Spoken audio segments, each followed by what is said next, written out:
Well, hello again to another session of the 15th annual Mhm. Transforming the Teaching and Learning Environment virtual conference. I'm Bob Ailes. I'm your moderator. Our session is Office Hours, the epicenter of student faculty engagement. We have with us Professor Rich Nastasi. Is You that got it. close, Rich? Somewhat. Yeah. Perfect. Perfect. Okay. Uh, Hey, he is a four-time recipient of the Alumni Award for Teaching Excellence. All right. Uh, he's been, oh, wow. Uh, got his doctorate in human movement. He's been a lecturer in human movement and sports sciences at the University of Ballarat, which is a Right. Federation University in Victoria, Australia. Wow.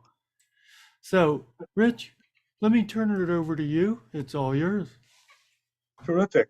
Hi.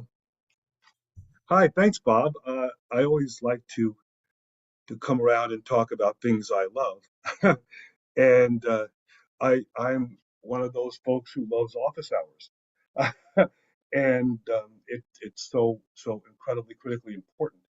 Uh, hi Hillary, how you doing? Yeah, you can put yourself on. That's great, and I know Bob is there, and I see that person on top over there, Emerson Hayes. Emmy Hayes is my peer tutor in my philosophy class, who who we can talk with a little bit. So we have three or four folks, well, whoever, and what I plan to do is kind of make this a conversation much rather than a presentation, because we all have our reasons why we want to be engaged with students, and we all have different ways to be engaged with students. So I think it's interesting, and I have a couple of a little bits and pieces of things that I use to engage students in various different ways uh, in the complex thing of office hours, and so we'll have some fun, I hope, at least. So so Hillary, where you come from? I'm at Shenandoah University in Aha! Northern Virginia. Oh, terrific, fantastic. And so, what is your area? What do you teach there? I teach a storytelling class for the virtual reality design program. Oh, fantastic. Oh, um, goodness. And there's so many different. Oh, a storyteller. My goodness. Uh, how wonderful. In philosophy, we tell stories all the time, uh, and some of them are believed and some are not. But there we go. Please, as we go along, stop and let's talk about how this can happen and how it can go and such like that. So anyway, let me go through a couple of things I thought you might find interesting, and we will go from there. Bob said that there was another person here. I can't see them, but but we will take a look. And there, KM. Uh, oh, Kristen, how are you? I think she Oh, disappeared. okay. She may be No, back. no worries. No worries. No worries. No worries. Um, so anyway, let's get going. Uh, so, who am I?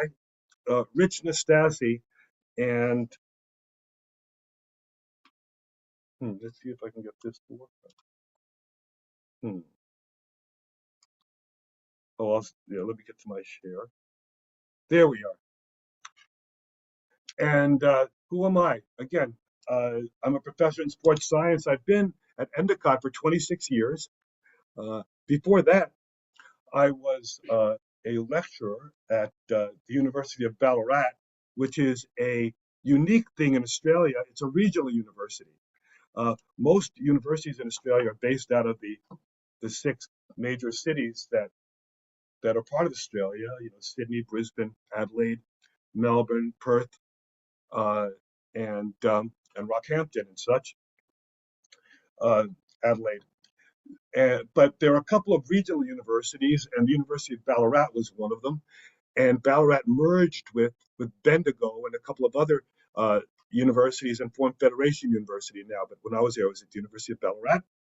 And before that, I was a fellow at Boston University, with my main interest being philosophy of sport. So that's kind of my baby. So as you can see, there are, I have my baby, as I pointed out, MB, my baby. the the philosophy of sport, and I've taught philosophy of sport for 30 years, 26 years at Endicott. And I also teach senior thesis, which is basically a three-section or three course series, of which I'm responsible for two. In research methods, senior thesis 1, where students develop a review of literature, and senior thesis 2, where students create a problem based on their review of literature in a mini thesis way. And it's quite interesting, and a lot of our students go on to graduate school and they find it really helpful. So that's kind of what I do. And every 2 or 3 years, I work in the Honors College teaching a course in the culture of heroism, which Hilary might find very interesting, in storytelling using Joseph Campbell's powers of the myth and so on, to work on current and past literature. And over the past 6 or 7 times I've taught the honors course, it's been Harry Potter. And, Harry's 20. It's unbelievable now, isn't it? Um, and so with all the ups and downs and rounds and, finding out about Snape and all those different type of things, we kind of revisit Joseph Campbell all over again, along with all the different other bits and pieces. So that's what I do. But before I even go any further into the stuff that I've been doing, that young lady above us right there, Emmy Emerson Hayes, I'd like to introduce her, and maybe we can talk a little bit about why she is here. I had Emmy come into a presentation at the Teaching Professor Conference about 3 weeks ago, 4 weeks ago, maybe even 5 weeks ago, and she was a hit. Uh, and that I told you that before. She was a hit, actually bringing a student in to a conference presentation to talk about office hours and why she loves office hours and why she recommends office hours to others. Emmy is, I'll embarrass her, Emmy is a 3.95 grade point average and a double major in psychology and sports management. And she's also a hockey player heading off to practice in 20 minutes. That's why she's going to start us off instead of heading off to hockey practice. They've got a big weekend. Yeah. Got a big weekend. She leads the team in points and assists, and she's wonderful. And something unique before she says hi, she's a hockey player from Los Angeles. So figure that one out. But Emmy, tell us a little bit more about yourself and about what you think about office hours. Yeah, so like Professor Nasas said, I'm a junior, and I'm a psychology and sport management major. And I really noticed that a lot more on the psychology side, there's a lot more availability for office hours. And Professor Nasas kind of brings that into the sport management side, which I think is really cool because a lot of those scenarios in sport management are very real life scenarios rather than studying in textbooks and stuff. So being able to talk it out with the teacher is a lot easier than just writing something down and kind of turning in a grade. I like office hours a lot because I'm a pretty shy person, so I'm not the type of kid that's going to raise my hand in class and ask a question. So for me to be able to go in and meet with my professor and kind of get down to the nitty gritty of what I really want to know and understand a little bit better, and it's very tailored to me and what I'm asking in the session, which is why I really like it because, again, it meets what I want to know and goes into depth more focused on questions I'm asking. Yeah, that's kind of a unique way of looking at it, and it's something that I'm kind of wanting to bring into the discussion. Reasons that people go to office hours sometimes are the reasons that we don't think about. office hours traditionally have been something of a place of remediation. And yes, they should be. Clarification, these type of things. But there are also places for exploration and kind of transcendent uh, ways of taking the love that you have of your course and sharing it uh, from student to faculty and faculty to student in a unique way that we might not be able to do in a classroom setting. So that I think this is wonderful. Why I love it so much. I was wondering if any of you had anything off the top of your head that you'd like to ask a student while she's here. Oh, I was just going to say, I bet you're not shy on the ice. No, not there. Yeah, can't be. No. You were probably too young. You didn't get to see Gretzky playing for the Kings. I didn't see him, but I know a lot about it. Yeah, great one. Yeah, Yeah. I know that's off topic, but I couldn't Oh pass. no, not at all. But the thing though about office hours and to even take off topic as a topic, uh, office hours brings out the the individual student in a unique way that a classroom, even a classroom discussion might not have. Uh, we all come to our content in different ways, don't we? And uh, even though, from a Confucian standpoint, I have an advantage on probably all of you, being the age I am, but still, everyone comes to content in a different way. So I can't, what comes out of my mouth goes into Emmy's ears, and the person next to her, and the person next to her, and the person next to her differently. And so those office hours create a time of symbiosis where we can take a look at each other and say, you know what, Nastasi, you said this, but this is what I thought, and I never would have thought about that. And so those unique moments are critical, and sometimes we lose track of them, uh, especially after COVID, when office hours were something that were precious, weren't they? Yeah. Exactly. So, Emmy, thank you so much for being here. It's wonderful to get your perspective. And I'm just really curious, did you always were you always eager to go to office hours, or was there something that your professors said to you or some way that they set up their office hours that made it really appealing to you to go and speak with them? So I definitely wasn't always open and willing and wanting to go to office hours. I think I definitely have the mindset of like, I need to do it all by myself and trying to just get things done and put my head down and just work. But one thing specifically with Professor Nastasi that kind of opened me up to office hours is he will probably show you, but he has this sheet that you can fill out before coming to office hours. And it's kind of, I saw it as a way for me to really hone in my thoughts and really to like dissect what I wanted to learn and what I needed from the session rather than just going back over what he wrote on paper or what he talked about in class. So his ability to tailor it to me specifically really helped me understand what that time frame I had with him could do. And I kind of took that with other teachers and I would send them an email if I was going to meet with them and say, can we talk specifically about X, Y, and Z? That way our conversation was very honed in on what I felt I needed out of the session. And if it went a few other places, that was okay. But I didn't leave the session thinking, well, that was kind of a waste of time or that was just like class. So really, because he made it so the session was very driven student wise. If you wanted it, you don't have to fill out the form, but if you wanted to fill it out and have him be prepared as well, so you're not coming in and he's not like, okay, what do we talk about today? Like he knows what you want to talk about. And so now leading it with my other teachers and saying, this is what I'd like to talk about, they're also prepared. And I think that really helped me kind of not be so nervous and kind of not be worried about it being not necessarily what I wanted to come out of it. Oh, that's great. Thank you. Yeah. Yeah, no Mm. problem. Yeah.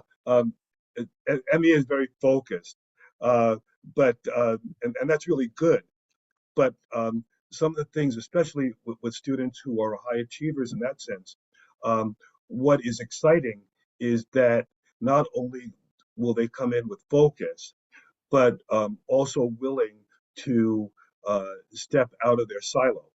Uh, here's where I started. Doesn't necessarily mean where I have to end, right? This is, so I mean, like, so last couple of semesters ago in class, come with an idea about a flow moment, right?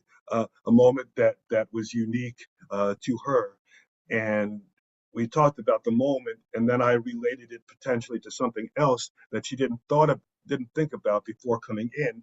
Yet then she can link it to something she did think about, and create these wonderful connections between content uh, that I might not have even thought of because I'm not in her head. And so it's kind of wonderful that way. The presupposition that uh, that we own content is we can lose that very quickly in office hours, which is wonderful, right? Um, so we can really talk about that as well. I know you have to be at practice, don't you? I have a few more. I have like 10 more minutes. Oh, good, good. Yeah, and she's closer to the rink. Yeah. I think uh, instead of coming into class, coming into the office, she was able to be in the res and then heading off to practice. Good, good, good. Any other bit and piece before? I mean, we can continue on. I have some things. I'll show you the form. That'll be at the end, and kind of go over what that's all about. And so we can take a quick look after that. Um, so what are we on about? And basically, what Emmy said, and kind of what I'm really interested in, and that is office hours breaks us from the tyranny of our class. If you think about it, what will we present, and what will we hold out on? And a lot of the things that we hold out on are the things that we love the most, isn't it?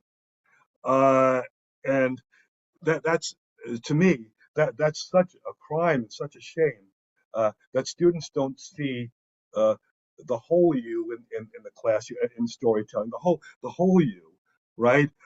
So office hours are not only a place for remediation, but a forum where ideas can be developed and personal voice can be shared, right? We're not content, we're humans, right? And we go beyond the content. Uh, in large and small classes alike, tyranny of content tends to at times stymie the creative process. Uh, Darn it. Then, so office hours are syllabus worthy, and office hours play a major point in my syllabus. They are highlighted, as Andy said, and I encourage students uh, on all fronts to use office hours as a place not only of remediation but a place of kind of exaltation. So, yeah, uh, we'll talk a little bit at the end, about the pre-meeting template that I've created, and that's faculty members around campus use all the time now, and also in other places as well, because we've been taking this on the road. Uh, and the thing about office hours that sometimes we don't get, even in smaller classes, is the commonality between us, between student and faculty, the difference in the shared learning experience. And it's a unique opportunity to demonstrate passion for their discipline. I mean, I tell my students all the time, I love this class, you know, and Hillary, you're nodding, you love your class, right? There's a passion about loving your class that is very from philosophically from uh, the ancient Tao, the De, it's an aura almost, right? And it's what leadership is about in these type of things. You might not like my class, but you respect the passion behind the teaching, and that's so important. It really is, and that comes out in office hours and those type of things as well. Students can demonstrate interest in a particular aspect of content that can turn into transformational assignments. You know, uh, I'm really interested in this. Well, what are we going to do about it? And I'll throw out 10 books from my office and, take these books and go and come back, fly away and come back. Right? But who would have known? Right. So there. Moving forward, um, this is the thing that really is interesting to me from from uh, from a teaching standpoint, is the fact that from an ontological, I mean, what does it mean to be? I mean, if teaching is our ontological being, then what does it mean to exist or to be? Then one of the great things that office hours does is gives us affirmation. I mean, Emmy came to office hours. Other students come to office hours. And by coming to office hours, they affirm us, right? It's not just it's not just something that you're doing to get a grade, because Emmy could do that without coming, right? And various other students can do that without coming. But by coming to office hours and engaging these discussions, you're affirming the act of learning. Beyond the grades and all that kind of stuff. That makes sense? It does. And I think, I would add to that, and Yeah. maybe this is something that I can try to make more visible to students in my class, is that there are opportunities in those discussions for me to learn from them, that this is not just a one-way street where I'm some sort of expert who knows everything, right? The field of virtual reality design is a relatively new one. Storytelling might be ancient, but VR is not. So, Right. they teach me in those conversations are just incredibly valuable. And I love learning from them. So I think that's something that I would want to highlight a little bit more as they come in for conversations. And you see Hillary, Emmy in that sense is nodding. And, that nodding in a classroom, that's an affirmation, and coming to these affirmations are what we live by. And one of the saddest things, and my students almost had tears in their eyes. I mean, we were full on back from after that first half semester of COVID, we were fully seated. And, but one of the biggest shames, again, I taught a 30 person lectures in a 200 seat auditorium with the spacing and all. Remember those times. And the saddest part of all, and the students really kind of started really nodding, is the fact that I lost their faces. Right? Lost the smiles, lost the nods, lost the affirmation.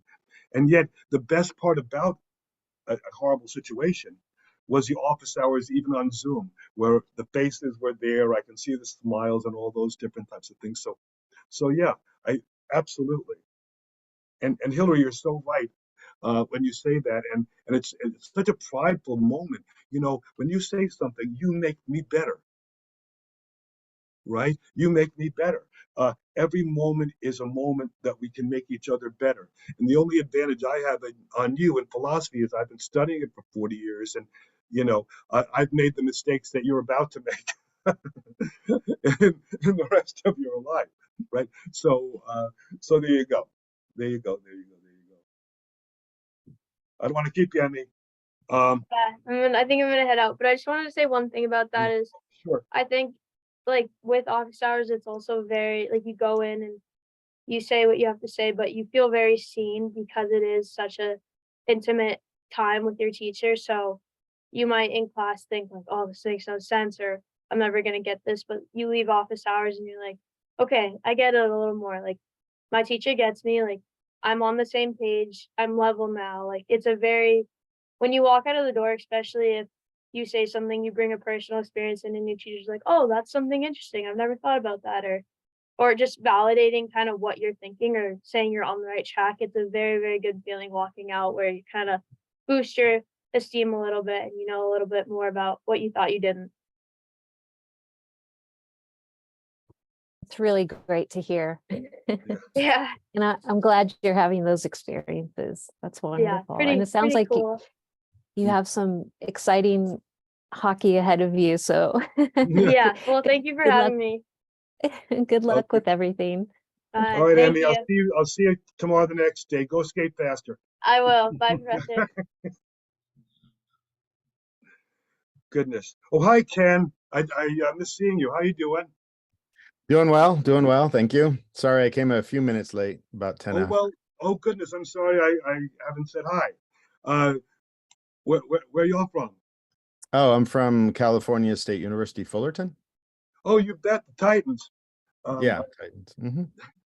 There you go. Yeah, Emmy, I don't know if you heard that Emmy is our Yeah, I did hear her. Yeah, she's a from hockey. LA. Uh, Oh, is she from LA? I didn't hear that yeah, part, but yeah, she's from yeah. Los Angeles and played hockey there as well as a couple of other sports. But she came east to play hockey up in the frozen north of New England. There we. Uh-huh. Yeah, I'm not sure I get that one. I mean, I used to play hockey, did about 10 years of hockey. Oh, wonderful, Yeah. wonderful, wonderful. Yeah, that's unique to certain parts of the area, to the country, but not so much anymore. It's everywhere.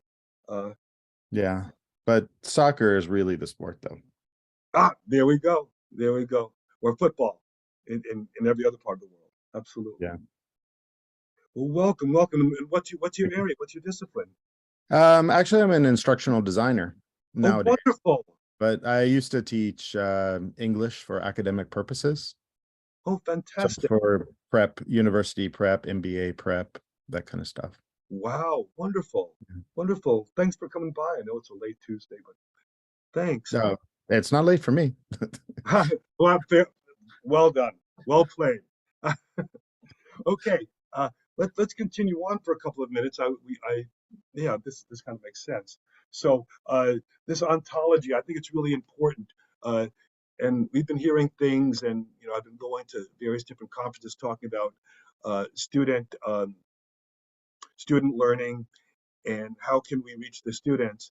And while that's incredibly critical, I think it's also this part of responsibility, this duty of fidelity to a class, is how can students reach you? Uh, and this is a partnership of education. So I think conversation not only should focus around ways that we can reach students, but ways that students can find to reach us. Because no one asks how's Waldo, right? And so I think that's one of those things, and office hours can bring that kind of solidarity of content, but not only solidarity of content. Again, if students don't necessarily like what you teach, and my philosophy of sport class, particularly, it's a general education part of the general education core, and students can take it to satisfy a ethics and values core. But the sport management students, that's a requirement. All other people on campus, including the exercise scientists and the nurses and all the others, take my philosophy of sport class as a gen ed. It's part of the philosophy minor, and so yeah, even if they're not thrilled with the content, at least they can see or try to make connections in one way or another. So that's one of those things. Anyway, moving further, so students can have fun, and this is just a photo that I had from a while back that I was showing at a kind of another conference, and people started laughing, so I thought I'd throw this up there. The students can have laughter and fun and connection in the weirdest times. I was the coach of the Model UN team at Endicott for a good, I'd say, 15 years before I gave it over to a younger colleague in political science. But that's us at Harvard Model United Nations about 10 years ago. And the crazy one in the back is my oldest, who was crazy then, still crazy now. He's a rugby guy, not football, but rugby guy. But now he's in big data, so he's not as crazy anymore. So students in the content discipline that we love. Moving further, a couple of bits and pieces before we get to the actual framework of the template that I have that Emmy was talking about. some interesting notes from the literature that I thought were kind of interesting. The first one out of 2006 talks about office hours not only being something as an individual one-to-one type of thing, but a lot of students in various different disciplines have been really flocking to these concepts of group office hours, right? And I thought that was really interesting. I put that out the last couple of years that I would take one of my office hours, or even add an office hour, that we could find an on off times where students from all over, maybe around a 5 p.m. to 6 p.m. type of thing, where we could meet in the CAF or something like that, or one of the eateries around campus, and talk philosophy. Then students would feel more comfortable, or just bringing a friend along, even outside of class, and talking about things off of the grid, as it were, and go from there. And so I've had some good responses. So every month we have kind of a group office hour where we can meet and kind of talk about things that happened in the past month, and go from there. Have either of you done that or tried that? I haven't had that opportunity. Yeah. Um, I don't know. It might be fun. Uh, I thought it was fun and some other people came along for the ride, and what about this? What about this? Yeah, they've been complaining about how you've been talking about the Dow too much. We have to get to Confucian and all that. So bits and pieces happen, and you know, uh, sometimes education is wonderfully organic, and it comes from there. The other thing that on the other side is, I just absolutely love Nell Noddings, and the things that she has talked about in humanistic education, moving from the University of Chicago from Brown, and doing some great stuff. And what she had mentioned about this concept of care, I thought is really important. And she talked about care, and I look at her discussions of care and try to relate it to office hours and this opportunity to care for each other. Care is a mutually transformative activity. Talk about Hillary, about how much students can bring to you, and absolutely, absolutely. And in a large group, a small group, a seminar setting, uh, basically our classes are exercise and care, aren't they? If you want to think about it that way. I love my topic. Uh, and my students, even if they don't love the topic, kind of have this duty of fidelity to the course, right? They promise to be there. This concept of fidelity is so important. And if they have this, and for sport, I mean, forget about it. Why did Emmy leave to go to practice? Because she promised, right? It's this duty of fidelity. When you come to class, you promise. How good is your word? Do you promise to read the material? You promised, right? I'm not going to give you pop quiz because it's not in the syllabus. Why? Because I promised. And these are such important concepts of care. Uh, and that care can really be um, focused on in office hours, which I think is something.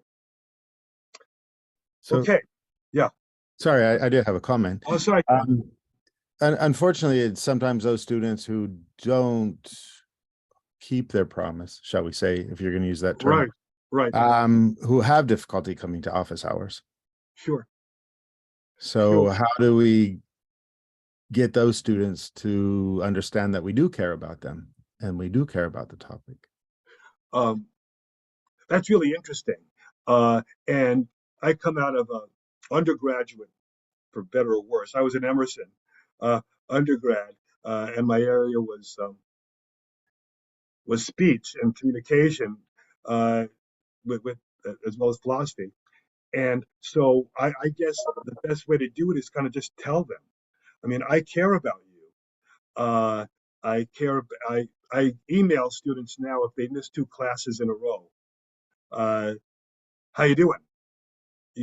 I care about you. Some of philosophy is very difficult, uh, but it's difficult for me now. I have no answers, but I have plenty of questions. And so sometimes that really works. But also, Ken, it's interesting. Office hours uh, can be non-physical office hours.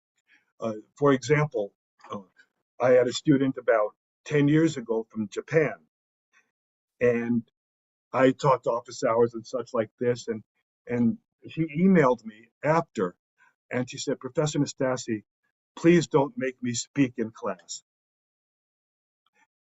And sure, I mean, I'm not I go Socratic method. I don't, have students required to speak, but please don't make me speak in class. And I'm very concerned about coming to office hours because of my respect for your position. May I write you the questions that I want to ask you, and can you write to me back? And I said, that would be wonderful. And so office hours by carrier pigeon, as it were, kind of did that. But again, interestingly enough, she had kind of a will towards it. So that might have been different. Some students don't have a will towards it, and all you can do is offer, can't you, huh? Yeah, yeah. Right. So that's sort of part of the reason why I was attending your presentation, to try to get some ideas for that. Sure, and I'll have something that I can potentially show you well, not almost the very end, huh? Okay, about something that I've created that makes things, I won't say easier, but makes things kind of more palatable for students to come in. So Okay. I'll get there right in a second.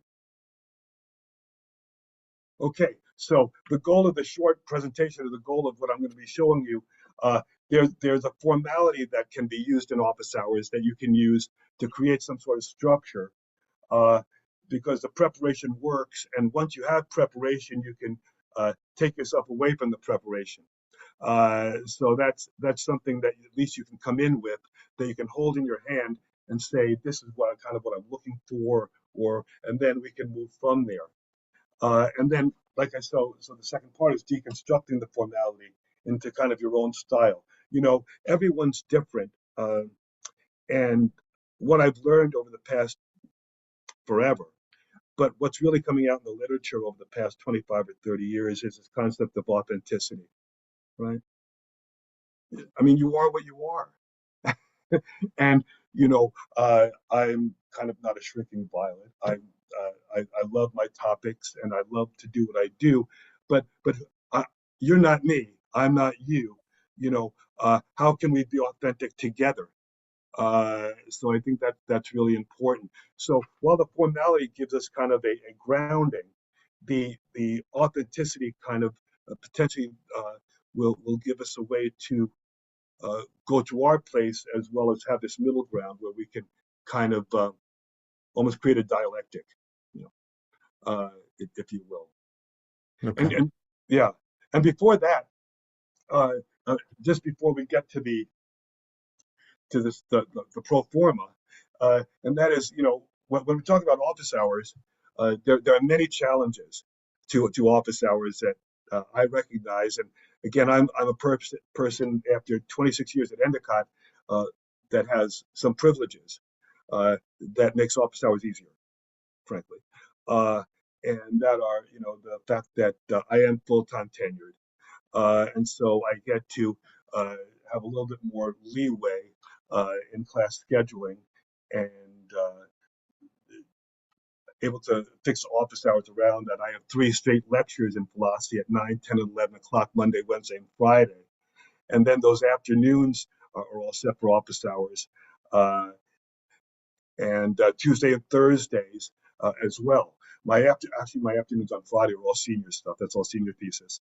But I'm able to kind of move things around and get blocks in the right order. So that's kind of lucky. Course loads. Endicott's unique. We run a 4-4. And that's so our emphasis on teaching.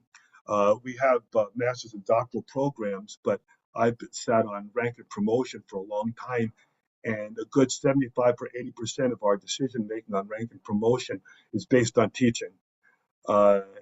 Ergo, the 4-4 format of that type of thing. You can apply for course reductions for research and things like that. But an ultimate bottom line again, so that creates kind of an interesting dynamic that where office hours are kind of encouraged that way. Uh, Research protocols, depending on where you are at a you know level one research institution, where my professors at BU, I was a fellow, they're famous words, and I love them to death. uh, and my greatest mentor was my professor at Boston University, and his great line is, "All right, Rich, go out and teach the undergrads." And I did for 30 more years. And so it's one of those things that sometimes happen, that research gets in the way of undergraduate contact.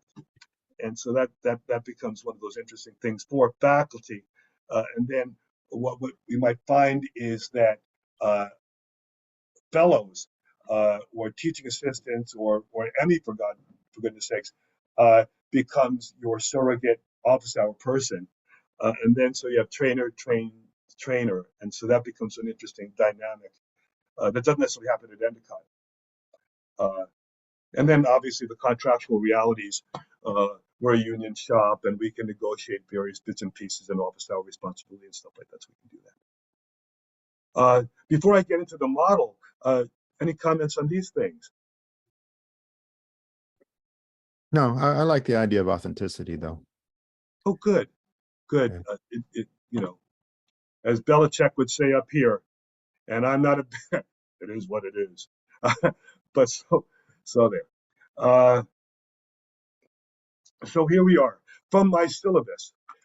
This is what my actual syllabus says. Office hours are a critical component of this class, and I'm excited to help you in your content-driven assignments.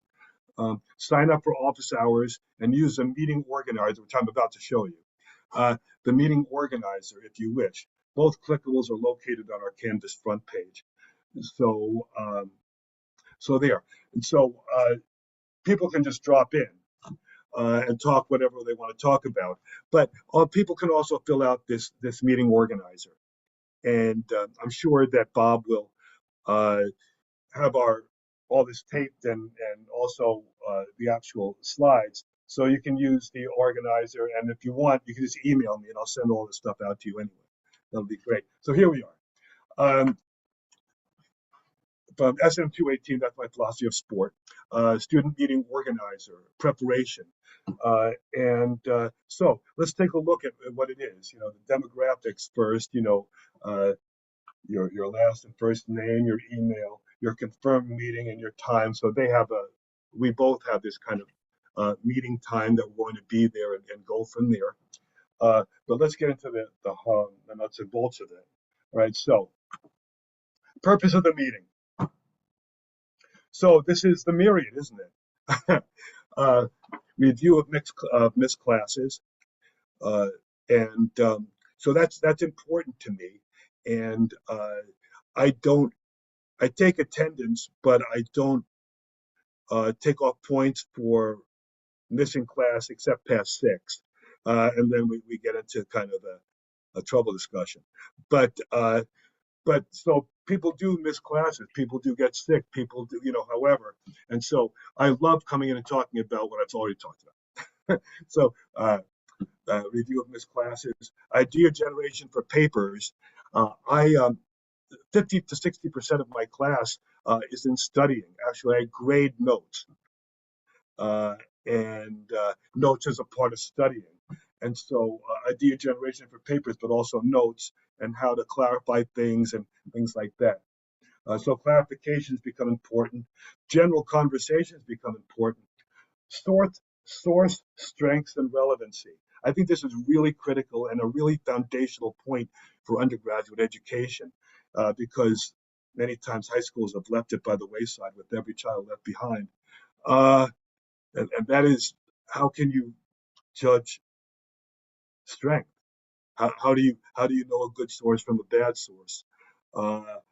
And so a lot of students come in as first years and second years, I would say confused, but maybe befuddled about how do I judge a good source and a bad source. And so we take some time as first years in general overviews of classes doing that. But in the philosophy class, I think it's a really nice time to kind of talk about source strength and relevancy. So we do that. And then all the others, they can fill in the blank of what they're doing. Are there anything that you see that you'd add? Hmm.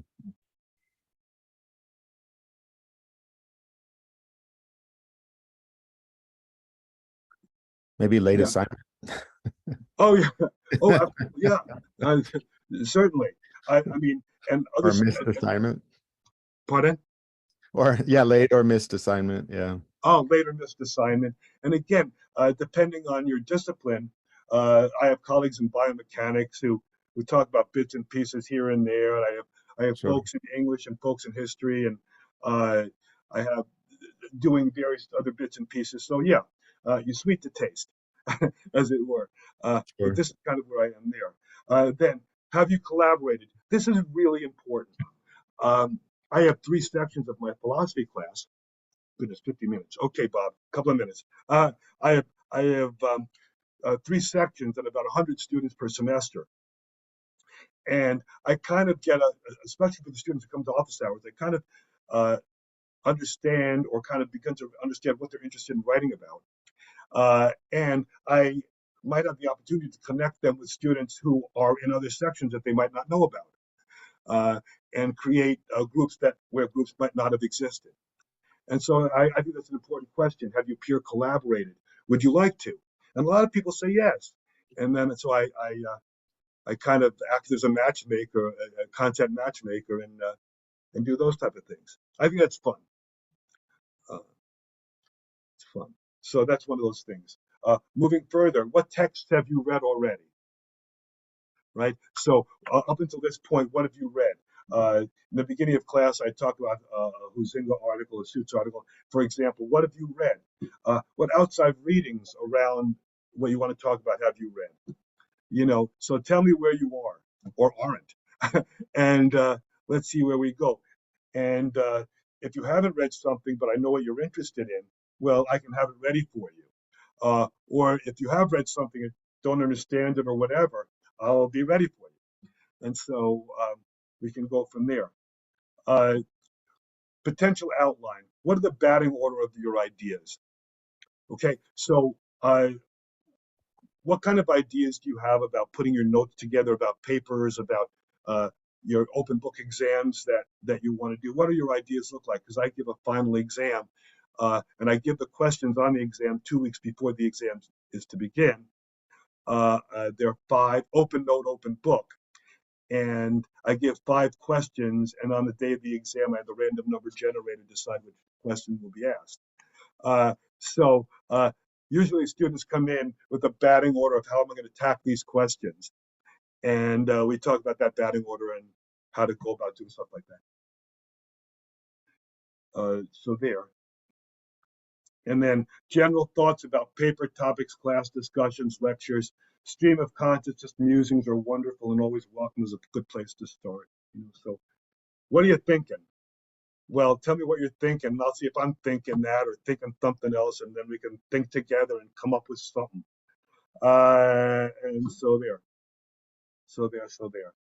And then finally, by the end of the meeting, I hope too, and that's what Emmy was talking about. She's very focused. At the end of the meeting, I hope to get this paper done and hand it in to you, and go from there. Because I got to skate, and so there, and absolutely fantastic. And so I can yeah. see how this could be useful. It sounds like it's mostly designed geared towards they have a paper to write. Well, a paper or writing in general. I consider notes mini papers. And because the concept of notes, 20% of them happen in class, and then 80% happens in your study after them. And so I have students come in after class with their notes, and I give them. I have notes. I have a lot of things, and they nowadays they can just take an overhead and put a red marker here and do this and this and this. And so we take a look at it and start the study process then. So yeah, I look at notes basically as mini papers, but also papers as well. Okay. Yeah. I've And never then, heard of anybody who graded notes. oh yeah, yeah. Not notes per se. I grade studying.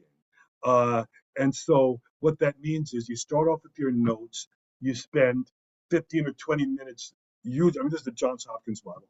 You spend 15 or 20 minutes during the day, if you have some time during the day or the next day, thinking about what we did as quickly as possible, and then spend an hour at least with yourself or with others in a group, expanding your notes, whether you're connecting notes to other notes, whether you're looking, for example, into the Stanford Encyclopedia of Philosophy and seeing what's going on with what we've talked about or whatever. And so you're coming up with this expanded notes. And I kind of really get them. I have my father and mother's notes from the time that they were undergrads.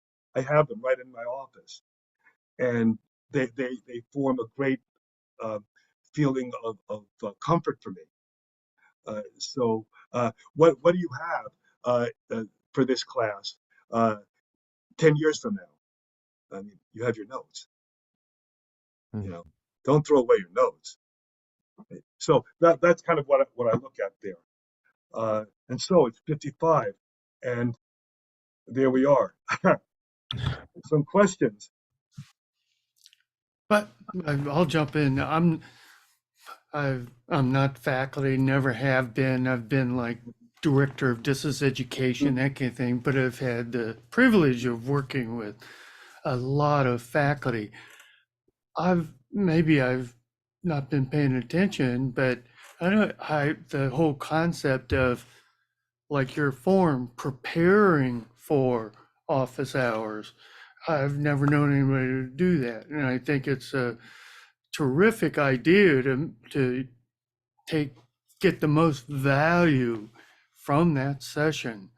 And yeah, I mean, it's well, you described all the reasons. There's so much that can come out of that, uh, where I've known faculty basically, you know, I as a student come in, she says, "What's your problem?" "Well, I don't understand what 2 plus 2 is." "Oh, okay, here, 2 plus 2, it equals 4. "Yeah, anything else you want to talk about?" "No, that's it," and leave. And that's a waste of a tremendous opportunity right there. Yeah, we're so much more than that, aren't we? So it would seem. So it would seem.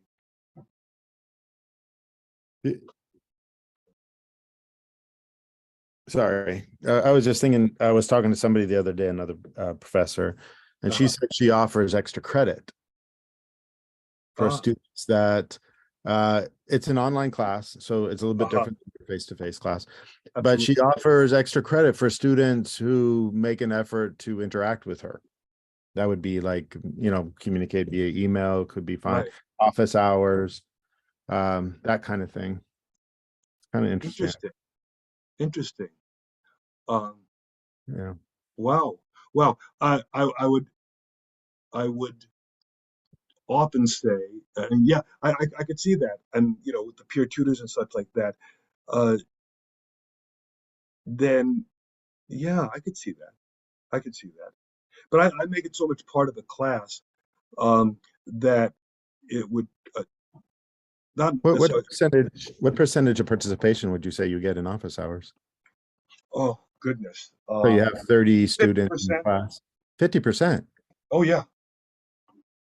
Okay. I didn't learn enough today then to to guesstimate 50%. Right. Well, I mean, the thing about it is, from my standpoint, yeah, only because there's I think there's demonstrated value because I mean 50% in general over many times, and that could be office hour by hey Anastasia, I'm coming on to a Zoom for a second, or Yeah. Anastasia, I'm like and there are three hockey players. I have hockey players all over. There are three hockey players. We're all coming in, Okay. and we have questions, and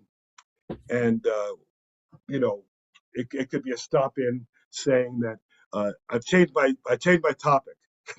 I found something better. Good. So it could be a 5 or 10 minute thing. It could be, a half hour. Um, and forget about the senior thesis people. That I see them constantly.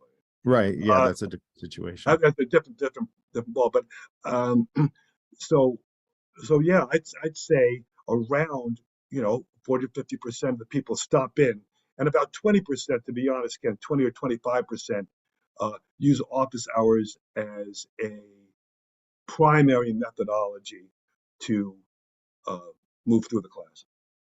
Okay, fascinating. I just wanted to thank you. This has been wonderful, and you've given me so much to think about and work with in terms of my own office hours. And thank you to Emmy also. I do have to run Oh because yeah, I have yeah, yeah. a colleague waiting on me, but thank you so much. Oh, you're welcome. And I can leave my email with Bob, or if you want to continue or whatever. That would be Great, lovely. I would so appreciate it. great. Thank you Really. so much. Oh, wonderful. Thank you. Bye-bye. Bye. Yes, thank you. I appreciate the presentation. Oh, thank you, Ken. Yeah, I'd love to hear more about what y'all are doing as well. When you're faced with all of this, I wanted to get everything in there, so sometimes I didn't have as much questions as I should have. It's all right. It's all right. Okay. Have a good afternoon. Well, evening, I guess, for Yeah. you. Thank you. Oh, that's right. That's right. Have Afternoon. a wonderful afternoon on your side of the world. All right. Thanks. Bye. Thank you. Yeah, and Rich, really, I I learned a lot from this. It's too bad Hmm. I'm retired now, so even if I work, I've taught some more kind of professional development things, Uh-huh. but the whole concept you have for office hours is great. I mean, it is just a great way to engage with students, give them an opportunity they wouldn't necessarily have in a classroom environment. And you both can learn things. I think so. It's always nice. See, that's the thing about those 40, and I know Kenny couldn't believe 40 to 25, 40%, 50%. Um, a lot of times they kind of know, and I'm upfront with them. Uh, it is such a pleasure to see you, and let me know what's going on. Yeah. Even if it doesn't relate to course stuff. And again, we're in a small, well, not as small, that much small anymore, about 3,000 students. But when you're in a small school, I go to games, I see them on the court, I see them on the ice, I see them, uh, all over the place. And so yeah, they come in and say hi, and smile works both ways. It really does. Yeah. So yeah, I love being affirmed, and I love giving them that affirmation that Yeah. they might. And just Yeah. the things they talk about can clue you in to whether you are doing what you need to convey them, Yeah. the Right. content, what you want them to learn. You may find out from that kind of personal connection, Absolutely. you need to go in a little different direction. Yep. Yep. And you end up writing a lot of graduate school recommendations that way because you kind of figure out where they're going, what they want to do, all that kind of stuff. And yeah, Emmy's going to a program, and she's a junior, going to be a senior, but she's already starting her application process uh, for graduate work in sports psychology. So, but I think she's going back west.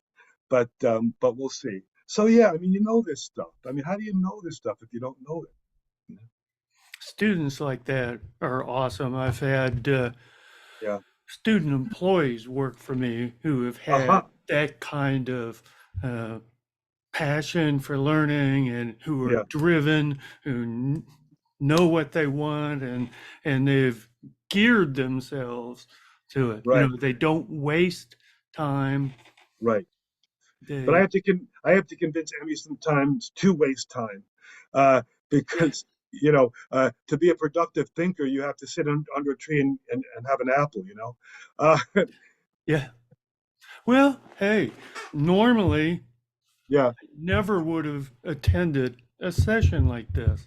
And because of it, I've learned something. Well, So, terrific, Bob. Thank you so much for inviting me.